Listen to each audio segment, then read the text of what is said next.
Muchas gracias por seguir en sintonía con nosotros. Es un placer, es un privilegio recibir a una eminencia con nosotros, bueno, que hemos hecho historia ya en nuestra plataforma Al Tanto TV, el ingeniero Ramón Alburquerque. Gracias por aceptar nuestra invitación. Muchas gracias, Colombia, y a tu equipo. Para mí es un placer estar aquí. A ver esa andanada de preguntas que tú de seguro tendrás. Bueno, muchas gracias. Tenemos muchos temas, tanto a nivel nacional como internacional, pero obviamente quisiéramos explotar la parte de la economía, lo que está sucediendo aquí en República Dominicana, la gente que no le da el salario, que no sabemos lo que vas a hacer, que todo está muy caro, este tema de la inflación, el impacto de la guerra. La gente que ve todo esto así como a nivel macro, pero quiere que le hablen de su bolsillo, ¿cómo poder explicarle lo que está pasando a nivel internacional y que nos afecta? Mira, aquí en el país, la producción agropecuaria ha andado más o menos aceptable, bastante bien. Pero hay un problema fundamental y es que el gobierno ha exagerado lo que es la interpretación de lo que pudiera entenderse como el neoliberalismo, de que el gobierno no se puede inmiscuir en las cuestiones del mercado. Y esto nunca será verdad, porque ¿quién defiende a los pueblos? Lo va a defender el sector privado, lo van a defender los agiotistas, lo van a defender los que acaparan, lo van a defender los usureros, lo va a defender la entidad que los pueblos crean que se llama gobierno, a la cual pagan con parte de la generación de su riqueza en forma de impuestos. Entonces, esto hay que interpretarlo correctamente, pero en estas naciones satelitales, orilleras, muchos gobernantes malinterpretan lo que es la soberanía de los pueblos y sobre todo el derecho y la obligación de defender su pueblo, la gente, el consumidor. ¿Por qué decimos esto? Por lo siguiente.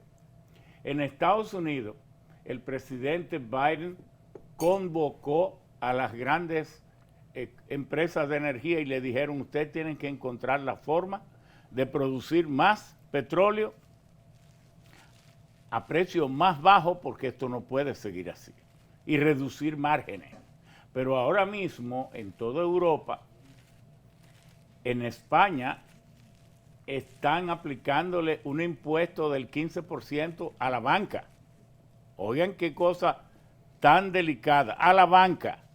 Pero a las compañías de energía le están aplicando lo que se llama el impuesto a las ganancias excesivas.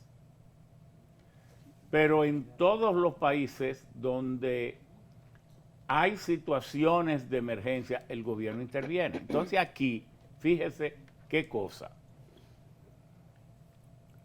En una reunión que tuvimos en Los Sabios en la Z con las federaciones de comerciantes, en base a un estudio económico que hicieron, el 18% de las compras del pueblo dominicano se hace en grandes superficies o plataformas, como le llaman ahora, los grandes, los megacentros.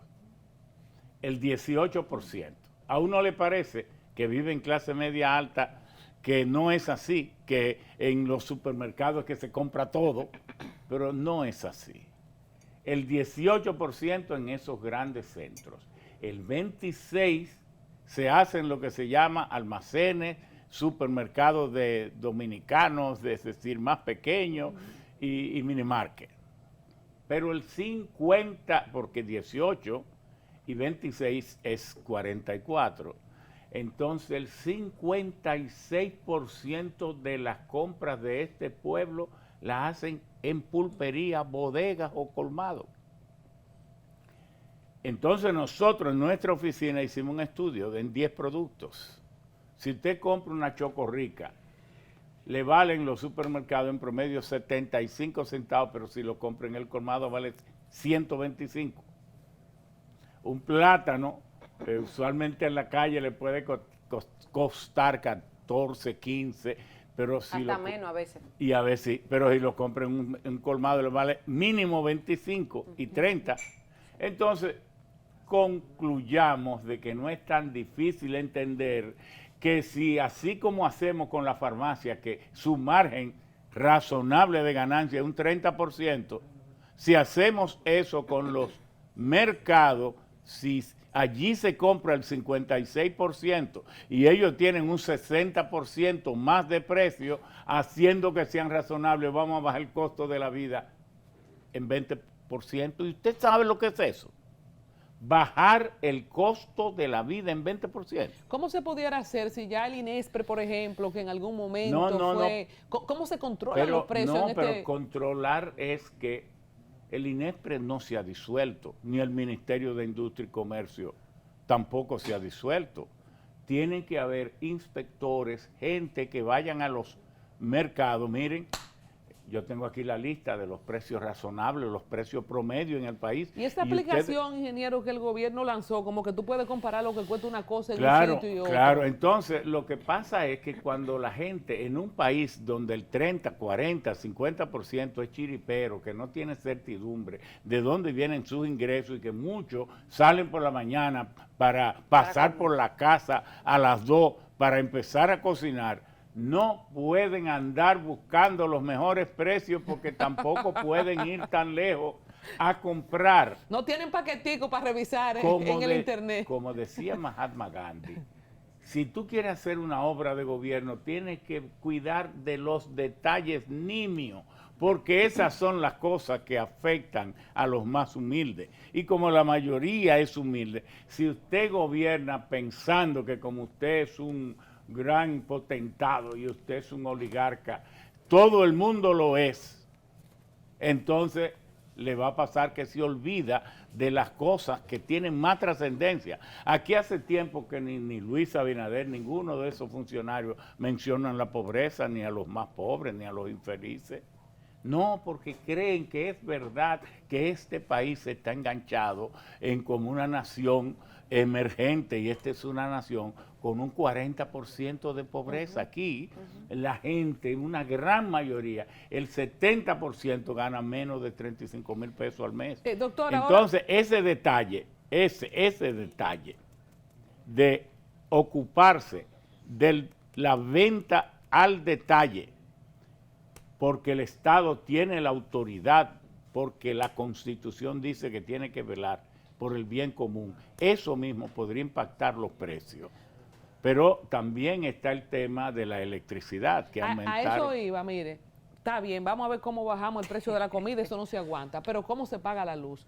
Nosotros hemos, y ya el gobierno echó para atrás el tema del aumento, pero nosotros tenemos un presupuesto cerrado. Por ejemplo, si yo gano 30,000 pesos y tengo la distribución de la comida, de la escuela del niño, del pasaje, de la casa, mínimamente, voy a poner 30, que hay gente que no llega ni a 30. Pero hemos tenido...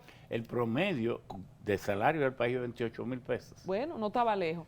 ¿Cómo afrontar en este aumento disparado de todo el tema de la energía eléctrica, aún con que se haya echado para atrás el aumento y con la falta de la misma? Porque también cuando no tenemos energía eléctrica, como los apagones que todos mis amigos de la Romana y del Este sufrieron el día de ayer y el fin de semana, muy lamentable, la gente de Ciudad Juan Bosch, o sea, no tenemos energía eléctrica y eso también te baja tu productividad, porque hay gente que tiene su chiripa en la casa, su negocito, o sea, ¿cómo sortear todo esto y cómo el tema eléctrico el gobierno podría levantarse de donde está? Es imprescindible que en el Palacio hagan conciencia de que ellos son los que están gobernando. Lo voy a repetir, es imprescindible que en el Palacio hagan plena conciencia de que no están pasando un fin de semana ni unas vacaciones bien merecidas, sino que están gobernando. ¿Por qué digo esto? Porque lo de la electricidad fue una imbecilidad. Eso nunca pudo haber pasado. Y eso tiene su historia. Fíjese, el gobierno pasado, en el 2019, propuso la firma del pacto eléctrico. Nosotros en el PRM, y quiero ser responsable en esto, le produjimos un documento con 10 puntos diciendo no vamos a firmar ese pacto por estas 10 razones. Bueno, llegamos al poder y sin ir inmediatamente a buscar el listado de las 10 razones, déjame resolver estos 10 puntos en todo lo que pueda, para entonces llamar a un pacto eléctrico, porque es necesario. No se hizo eso. Se nombró entonces un gabinete eléctrico, donde se puso a Macarrulla. ¿Qué carajo tiene que ver Macarrulla con eso? Si aquí hay un ministro de Energía y de Mina. No sabe el presidente que cuando pone otro punto intermedio de burocracia, lo que hace es empeorar la cosa. Pero además él no sabe que eso es burocratismo. Pero además que busque ese oligarca ahí, que mire cómo está sometido a una serie de expedientes. Entonces eso se lo han buscado. Pero ¿qué hace Celso Marrancini como director ejecutivo de Punta Catalina con un fideicomiso que el 98% del pueblo rechazó, otra vez buscándose más problemas? El aumento del superintendente de electricidad. Pero no voy ahí. Sí, porque una detrás de otra, la cosa. Entonces, porque es una hilera. Entonces,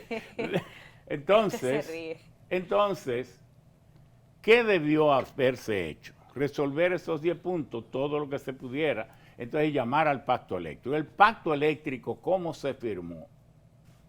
Se firmó con las empresas más grandes de CONEP, pero muchas empresas afiliadas a CONEP, muchas asociaciones de industria, no firmaron. Pero, ¿cuáles firmaron?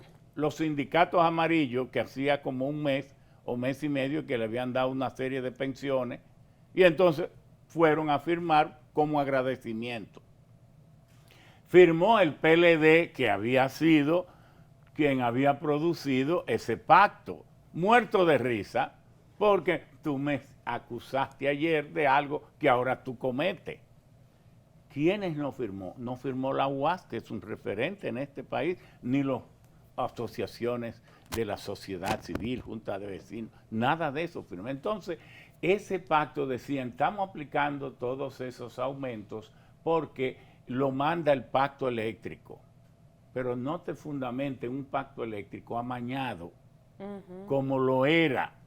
Entonces, ese pacto eléctrico, ¿por qué no se había podido firmar? Porque todas las asociaciones de la sociedad civil decían, no podemos aumentar tarifas si no se recogen las pérdidas, porque no tiene sentido usted aumentar el cobro cuando usted está perdiendo el 30 o el 40% y no hace nada para resolverlo.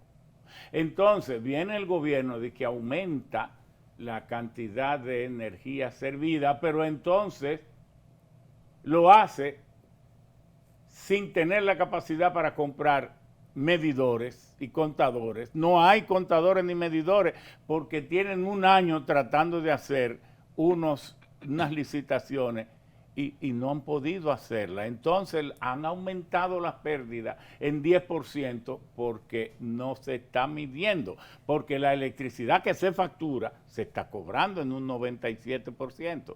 Entonces, fíjese cómo yo, siendo PRMista, el fundador, el ideólogo, junto a muchos compañeros del partido, que si me duele que fracasemos o no, pero tengo que decir esto, porque como yo salgo aquí en un programa tuyo de Teleradio América ante el pueblo dominicano inventando argumentos para quedar bien, hago mejor ir al poner el punto sobre la I. ¿Cuál es el punto sobre la I?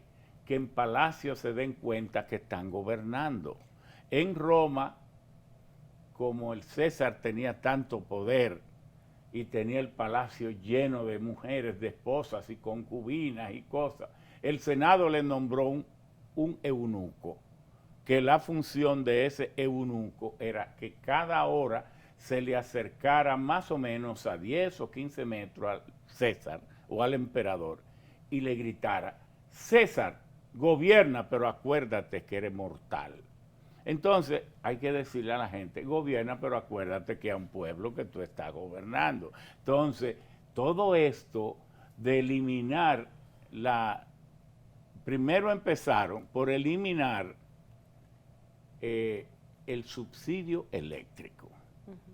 pero es a mí mismo, que sé un poquito de esto y que ellos saben que puedo hablar y que hablo, en mis 3 medidores me lo duplicaron. Allá voy. Y entonces luego vienen a hablarme de reajuste de la tarifa. Cristiano, ustedes han hecho la barbaridad del siglo, pero yo no he conocido. A mí me llegó el triple. No, yo iba a decir tú que te quedaste callada. No, el triple, No, a ella el doble, doble. el triple. Al doble. Sí, Nosotros lo pero denunciamos el doble, aquí. mire, el doble realmente, de Pero 5 sí, a 10. pero así mismo yo estaba pagando en Monte Plata 13,000 pesos, yo estoy pagando 23. Bueno, es así en todo, pero ¿cómo pueden hacer un atraco pero de estas magnitudes? Pero se echaron Pero para ahí atrás. voy. Adelante, No, ya- espérate. Antes de pasar a la parte que se echaron para atrás, ¿a qué usted cree que se debe que ellos que nos dan al pueblo una noticia de, señores, se va a subir en un 9%, y de ese 9%, entonces lo que estamos viendo es que en la facturación tenemos un 100% más. Y más. Y más, porque aquí hemos visto que se ha triplicado facturas, que hemos visto los números. O sea, ¿a qué usted se cree que mira, se debe eso? Porque ¿cuál que es tu no- nombre, que eres tan Yamel. bella e inteligente? Gracias. Yamel. Mira. Más que eso, que tiene excelente pregunta, yo te voy a decir, esto de haber duplicado para luego aumentar la tarifa y tener ese discurso, porque un día antes de que el señor presidente dijera que paraba eso, yo vi a Astacio en uno de los programas justificando y dando como eso como un hecho, porque Milton Morris vino aquí esta sí, semana. exacto, como que eso tenía que ser así, pero nosotros hicimos un programa el domingo anterior y fue en el que les recomendamos todo eso. Usted tiene que mandar otra vez ese pacto eléctrico si quiere tener calidad moral para seguir hablando, mandarlo otra vez al CES, porque eso fue un desastre, así mismo se lo planteamos, y además parar eso. Pero el tema es, Yamel, analizar cómo que nos van a parar eso. ¿Por qué? Porque van a dejar la duplicación y la triplicación de 3 meses atrás. No puede ser. Pararlo significa parar el desastre que estaban haciendo desde hacía 3 meses. Pero no es lo que han dicho, que nos van a dar un crédito. No, Como- espérate. Yo estoy contando con eso, ingeniero. Pero bueno. De lo que estamos hablando, porque van 3 resoluciones. ¿Cuál de las resoluciones es la que van a parar? ¿Solo la última? ¿O la última, la segunda y la tercera? Todo eso hay que aclararlo. ¿Por qué hay que aclararlo? Porque el gobierno se comprometió, el presidente, ya se estaba haciendo, pero él ahora ratificó que va a mantener el subsidio. Él dijo como 1.200, pero en realidad, tal vez en su función de presidente, no se acordaba del número exacto, pero el número exacto va a ser como 1.500 millones. Si él mantiene eso, no nos pueden cobrar ya lo que se hizo, porque lo que se hizo Se va a solo va a significar más de 1.000 millones, entonces nos van a estar cobrando 2 veces. El subsidio que va a dar el gobierno, que son los impuestos nuestros, y ya lo que nos están cobrando, entonces eso tiene un nombre, eso es una masacre eléctrica, pero no a kilovatios, a seres humanos. Sí. Entonces, eso hay que ordenarlo de esa manera.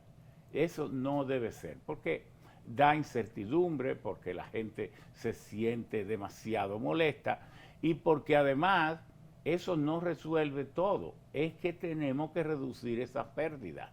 ¿Por qué Hay usted que- no está dirigiendo el sector eléctrico de este país? Ah, no, Así una pero- pregunta que me surge. Pero así. tú eres presidente de la República, porque solo él lo puede explicar. Explícalo entonces, presidenta. No, porque si usted en su programa el domingo hace un consejo que se toma, y lo he visto consecutivamente, cuando el fideicomiso de Punta Catalina, usted salió al frente, de hecho lo hicimos en Al Tanto TV, Sí. se echó eso para atrás también, porque esos consejos caramba, porque en vez de estar echando para atrás y para adelante, poder tener una persona que maneje el tema. Pero Colombia, yo prefiero que echen para atrás y para adelante a que se quedaran firmes en la posición de que íbamos a continuar con esa Pero claro que sí. Yo preferiría tener una persona capaz que dirige el sector. Sí, pero hay algo más aquí. No podemos estar danzando alegres porque hayan revocado medidas.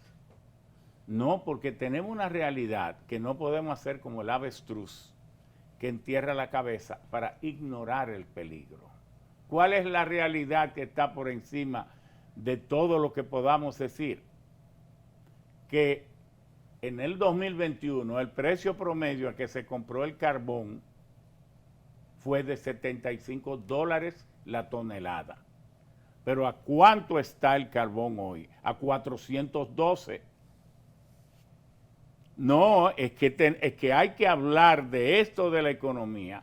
Hay que hablar, pero hablar de ella de rato. Y de raíz. Y de raíz.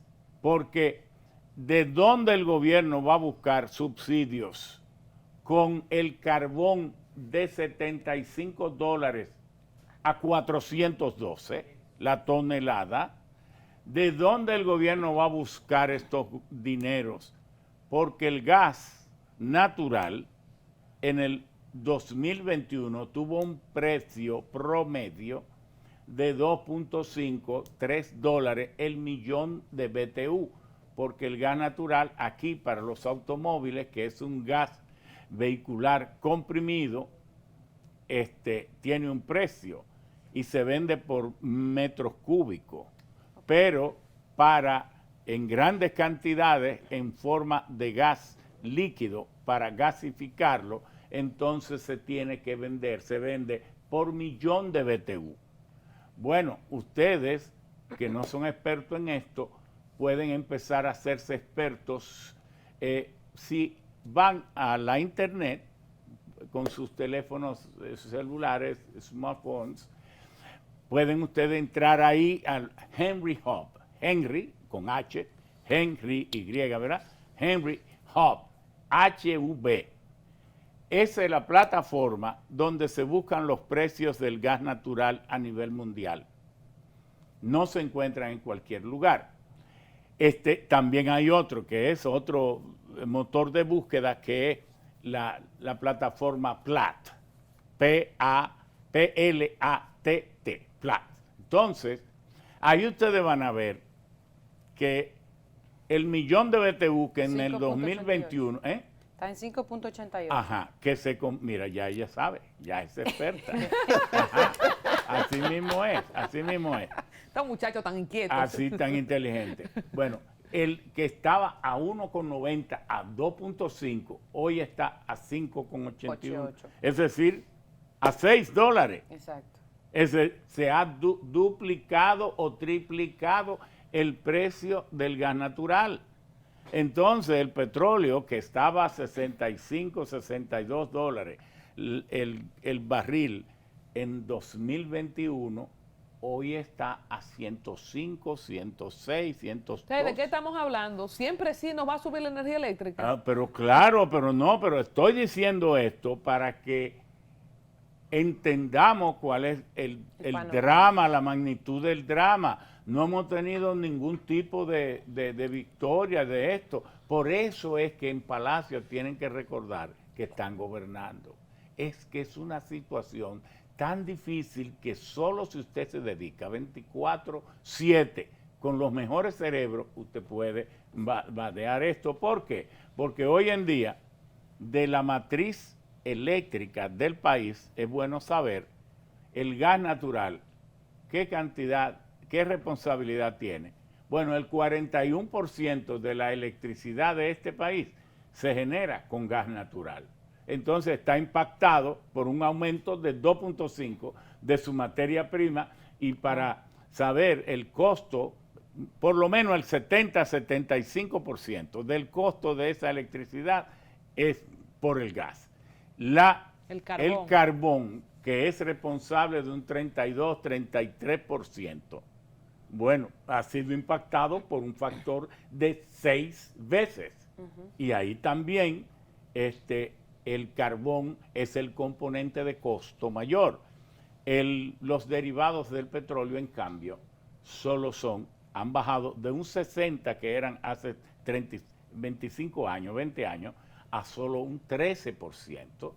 Entonces, ya dijimos el gas natural 41, el carbón 31, 32, 73, 13% los derivados del petróleo, eso sería como 84, 83, y entonces está 8% que es el viento 2.5% que es el sol, la solar, y el agua que es 7.7%. Esa es del 100% de la electricidad que se produce en el país, lo que se llama los componentes de la matriz eléctrica. 2 preguntas, doctor. La primera, para poder darle un poquito de conclusión a este tema y que las personas que nos escuchan puedan quedarse como con cuál sería la conclusión de esta, podemos llamarle crisis eléctrica que estamos viviendo ahora mismo. Ahora mismo no, desde 1973. Pero para los que no somos expertos, es desde ahora que nos estamos enterando. No estaban vivos. O no estábamos vivos, exacto. ¿Qué podemos esperar nosotros como dominicanos? Mira, lo que nosotros entendemos hacer urgentemente las licitaciones para comprar esos generadores. Medidores. Medidores. Contadores. Porque el pueblo tiene que estar tan interesado como las mismas sedes de que resuelvan esas pérdidas. ¿Cuál es el nivel de pérdida? Razonable, un 15%, no un 40%. Entonces, si ahorramos... ¿Y por qué no se ha hecho esa compra? ¿Por qué no se puede hacer una licitación para comprar medidores? Bueno, ¿A quién beneficia que mantengamos las pérdidas? Otra vez invita a los directores de la sede para que lo expliquen, porque uno mismo a veces conjetura, pero ni cree lo que es el resultado de la conjetura, porque uno dice, no son imbéciles, aunque a veces lo parecen. No son estúpidos, aunque tal vez lo son. No son ¿qué es lo que pasa? ¿Cuál es la razón? ¿Qué es que usted no hace lo que tiene que hacer? Entonces, eso por un lado. Pero por otro lado también está el tema de que la electricidad se genera en una planta, pero hay que sacar esa electricidad para con una línea llevarla a los lugares de consumo. Cuando llega a los lugares, entonces esa línea hay que ver que esté en buenas condiciones para que no haya pérdidas en el camino. Que se ha dicho que no se le ha dado mantenimiento, ¿verdad? No, se les da, y el sistema de la ETED, que todas esas empresas fuimos nosotros que las creamos, yo una noche en mi casa, porque solo existía aquí la CDE. Entonces nosotros, yo soy el autor de la ley de electricidad, de la 125-01, y una noche en mi casa que el Banco Mundial y el Fondo Monetario nos habían retado, haga un aporte a su país porque usted es quien más leyes orgánicas fundamentales del país, casi todas las que usted inicia se aprueban, haga esta otra. Bueno, entonces nosotros lo hicimos y una noche nos pusimos a creamos la ETED, la empresa de transmisión eléctrica dominicana, creé también la EGEIT, la empresa de generación eléctrica dominicana, creé también la UERS, la Unidad de Electrificación Rural y Suburbana, y bueno, y todas las otras. Entonces, se fueron creando, y dije en la ley que el gobierno, el Poder Ejecutivo, iba a ser el responsable de estructurar esas leyes conforme a las leyes comerciales y del país. Y bueno, y así fue que nacieron todas. La ETED es una empresa bastante bien llevada, pero entonces cuando la electricidad llega a través de las redes, los puntos de consumo, entonces ahí empiezan otras redes, que son las redes de distribución y las redes ya que van donde cada cliente. Ahí también hay que ejercer con los niveles tecnológicos actuales, con las innovaciones tecnológicas que las han ido introduciendo, ya el sistema de... Pero cuando usted viene a la ciudad y a muchos barrios y usted ve esos enjambres de alambres y de cosas ahí, usted cree que usted está en lo peor de África y nadie aparece que limpie eso. En el centro de la ciudad. En el mero centro de la ciudad. Entonces, hay que administrar estas empresas conforme a todos los las auditorías y los reportes, informes y recomendaciones que se han hecho, reducir los costos comerciales, ya salir de estas tarifas de transición y hacer, como es en España, como es en Europa, hay 3 elementos fundamentales de costo para estructurar las facturas que le llega al cliente. ¿Cuál es? El costo real de producción de la electricidad, entonces el costo de llevarla del punto donde se produce a donde se va a consumir, y luego el manejo comercial. ¿Qué margen va a tener la sede? Pero aquí se está hablando de unos márgenes de un 10 y un 11 cuando debería ser un 3 o un 4. Wow. De manera que el sector eléctrico es un reto para el país y para el gobierno, y si no lo resuelve va a quedar esto como una materia pendiente que va a frenar nuestro desarrollo. Y yo sé que Yamel tiene una pregunta, Sí. pero antes de salirnos de ahí, el aumento de la Superintendencia de Electricidad para sus directivos, que después se dijo que eso hace un año, que después se redujo un 9%, el sector eléctrico es de lo que mejores paga, con perdón, que no me gusta ponerle precio al trabajo de nadie, pero respecto al resto del aparato, de todo lo que es el No, Estado. lo inmoral de eso, inmoral digo, es que cuando usted está dando fuete a lo más delicado de una nación, que es el pueblo, el consumidor, en un país tan abierto, porque antes el gobierno y los empresarios hacían cualquier atrocidad aquí y llamaban los 5 medios, me decían, mire, no quiero que eso salga en primera plana y todo eso, y ahí mismo lo sacaban. Pero ahora, gracias a las redes, aquí Ya no no hay hay nadie, control. aquí no hay nadie sagrado. Mire, el Papa se puede reunir con todos los patriarcas de las iglesias ortodoxas y con todos los sucesores de Mahoma para que se calle algo aquí, y las redes no lo van a callar. Si usted no quiere que lo desnuden y que todo se sepa, compórtese. Y esa inmoralidad, de medio de esa situación, de ese griterío desesperado de la gente, una gente venir y despacharse, dice que yo gano poco. Unos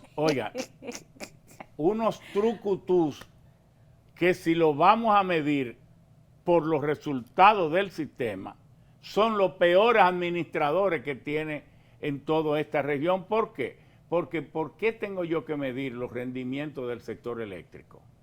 Por los resultados. Y pueden haber peores resultados que lo que tenemos nosotros aquí.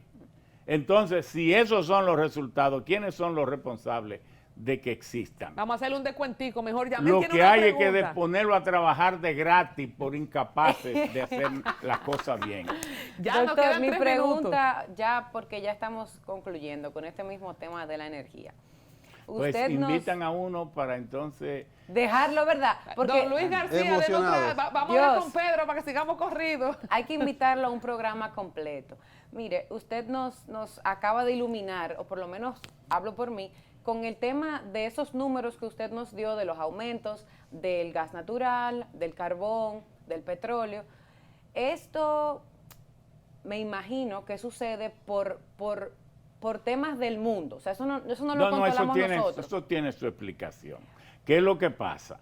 Que parece que los estrategas de Estados Unidos y de la Unión Europea estaban de vacaciones, o se habían emborrachado, o se habían ido, que no se dieron cuenta que seguir en un hostigamiento, no quiero decir quién tuvo razón o quién la tiene, frente a Rusia, iban a desestabilizar el mundo entero. ¿Por qué? Porque yo sé, hace tiempo, desde cuando yo estudiaba en Colorado School of Mines, la escuela de minas de Colorado en Estados Unidos, que es como el Harvard del mundo entero. Esta es no hay con cuál compararla, es lo más exclusivo. En materia de estudio de petróleo, de energía, de minería, de todo esto. Yo sé hace tiempo que Rusia tiene la mayor dotación de recursos energéticos de todo el planeta. Yo sé hace tiempo que Rusia tiene 18 millones de kilómetros cuadrados. Yo sé hace tiempo que a pesar de eso tiene una población reducida de solo 144 millones de habitantes. Y sé que es una de las naciones más eficientes del mundo cuando se propone algo. Entonces, ahora mismo, antes de desatar esta confrontación, debieron haber recordado que Rusia produce el 18% del gas natural del mundo entero. Y que tiene Alemania con el gas natural ahora mismo colgado de un hilo. Que le suministra el 50% del gas al conjunto de las naciones de la Unión Europea. Y esas naciones ahora mismo van a dividirse una con otra, no van a seguir unidas. ¿Por qué? Porque la realidad de Alemania no es la realidad de Finlandia, ni es la realidad de Italia, ni es la realidad de Bélgica, ni es la realidad de España. En conjunto no pueden suspender el suministro, la recepción.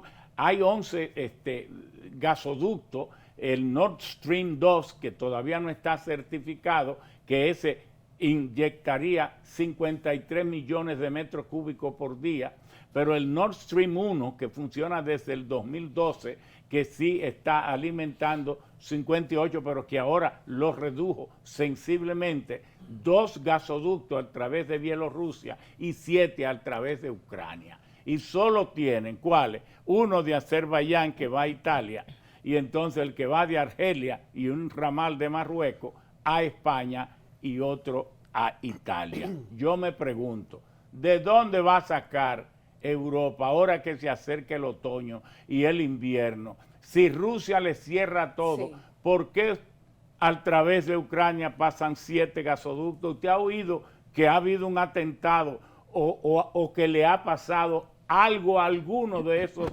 gasoductos? Ni se menciona y de que está en guerra.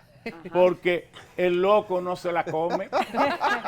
Es porque ahora en otoño y en invierno van a morir la mitad. Ingeniero, mire, yo me he sustraído de participar porque es tan interesante. Pero yo no para despedir, porque ha sido tan interesante su ponencia, solo para despedir este programa el día de hoy porque ya no hay más tiempo.